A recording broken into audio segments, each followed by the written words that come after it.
All right, here we are. I promised a quick review on the Civil War for Monday and Tuesday's assessment. So here it is. All right, this is my disclaimer. This is a brief overview. So if you've never gone back and done the flipped videos, if you're in my class for this assignment, or you just Googled the answers, or you just listen and fast forward to get the work done, please go back and listen, all right? Because I'm going to go over some stuff which will help you for the multiple choice. But remember, most of your points will come from reading comprehension. So if you are reading about Reconstruction, or you're reading the works of Frederick Douglass, or a speech on Lincoln, and you don't know like the context of what it's about, that would be a disadvantage. So just make sure you have this basic understanding of what's going on here. So this is the only slide I'm sharing. Like I said, it's brief, but some of the big picture stuff.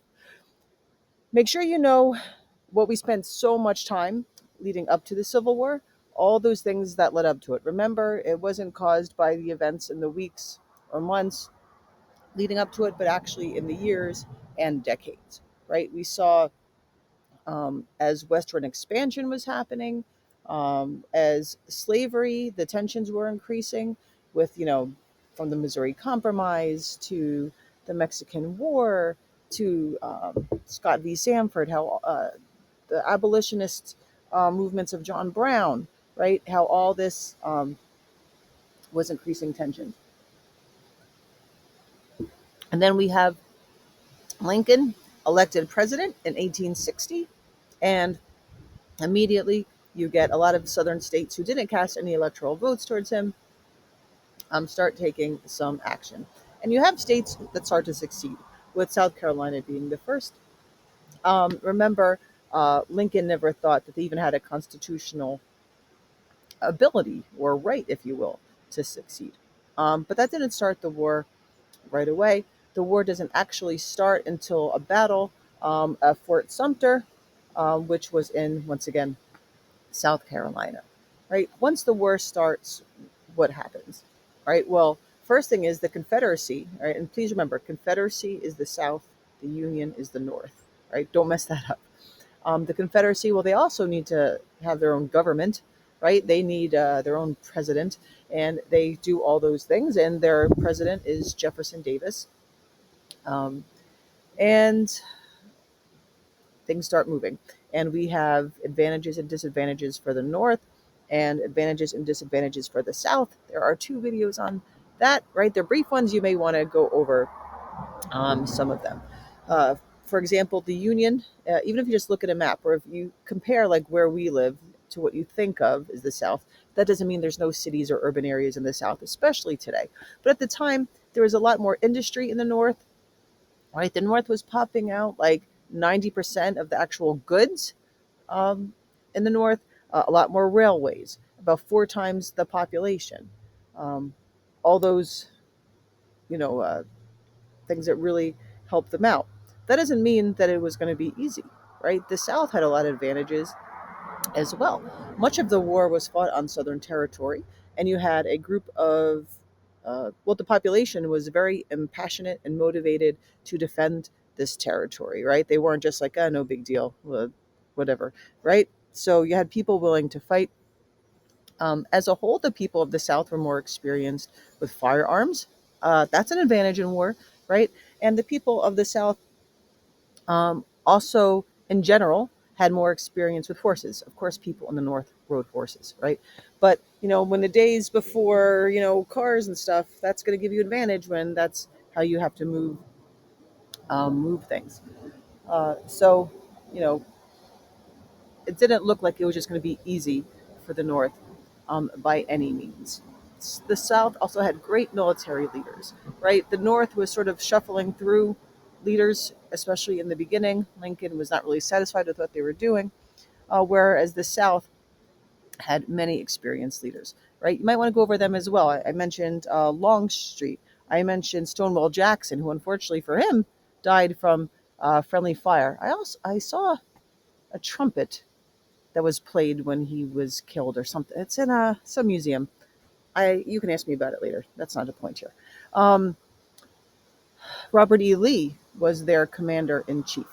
And he was actually from Virginia, right? These were people who were commissioned in the United States Army, but resigned their commission to then uh, fight and lead the Confederacy. Um, Robert E. Lee is who Grant surrendered to at Appomattox Courthouse at the end of the war. A lot of people asked me when they were doing their book snaps, was Grant from the South? Holy cow. Grant was a Union leader, and there's one hardcore way that you should be able to remember that. It's because he eventually became president, right? There's no way a Confederate general was going to be United States president. So he's the one um, that Lee, and their former West Point classmates, that he surrendered to. They fought together in the Mexican War. I can talk about all this stuff for days, right? But this is a quick review. Um, but what as I was saying is there's a lot of really the South also had the advantage of a lot of superior military leadership. So the wars fought, right? Long story short, and it's not, you should not shorten this long story because an insane amount of people die, right? Generations are changed. Um, a whole generation is basically lost in the United States. Um, but now, how do we move on from here? Now, Lincoln um, had this 10% plan, right? And think of this idea: do you want to punish the South, or do you want to embrace the South? And sometimes what you want to do is not the same as what's the best thing to do for the country, right? And Lincoln's 10% plan had several different parts, but one of it was that only 10% of the population of the South had to then swear a loyalty oath to the Union afterwards. And some people are like, 10%, like that's a little bit not enough. But other plans were maybe too strict and too tough on the South. Well, we know that Lincoln is unfortunately assassinated by John Wilkes Booth, and his vice president then becomes president, Andrew Johnson. So then he's tasked with Reconstruction, helping to put the nation back together. I mean, this guy gets impeached. This guy's not doing a great job at this. Grant later becomes president and does a much better job with Reconstruction. I don't think that's just an opinion, right? Some people will disagree with me, but I don't think many would, especially with his changing reputation today. So, so what does she know? Know that Congress tries to do some things.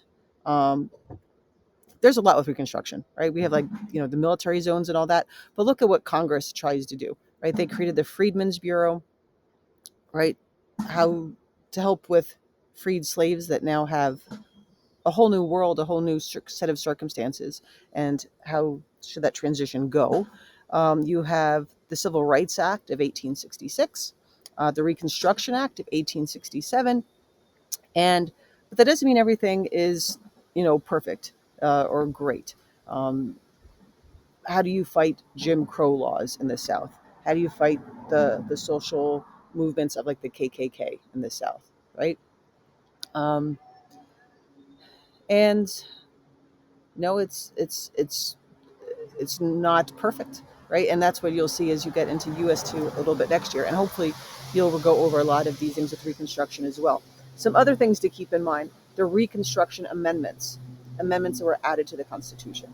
So the 13th Amendment ended slavery.